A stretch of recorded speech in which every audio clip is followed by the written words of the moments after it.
جب ہم غریبوں کے دن آتے ہیں تو موت بیچ میں ٹپک پڑتی ہے۔ پاپڑ بیچ کر بیٹی کو ایم اے تک پڑھانے والا باپ بیٹی سمیت سپرد خاک۔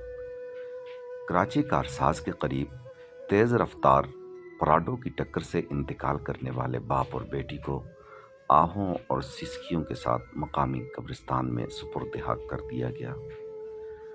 جاں بحق ہونے والے عمران پاپڑ سپلائی کرتے تھے اور بیٹی ان کا سہارا تھی۔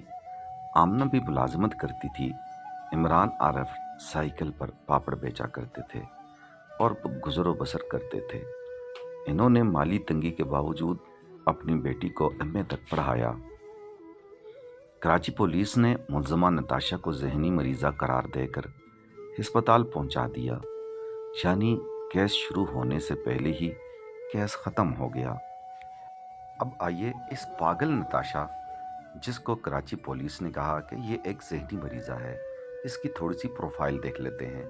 Chief executive metro capital private limited, chief executive G S T and electrics, director swift storage and services, director Gul Ahmed bio films, director metro power company and metro solar company, director metro property network, director metro storage and services, اور drive بھی 7 کروڑ کی Toyota S you وی کر رہی تھی۔ ایسی ذہنی مریضہ آپ کو صرف اور صرف پاکستان میں ہی ملیں گی، اور ملیں گی بھی بہت غریب لوگ ان کے خلاف ملیں گی جو دندناتی پھریں گی، لیکن ایک ہی پل میں غریبوں کی زندگیوں کو ہمیشہ کے لیے ختم کر دیں گی۔ سوچئے ضرور۔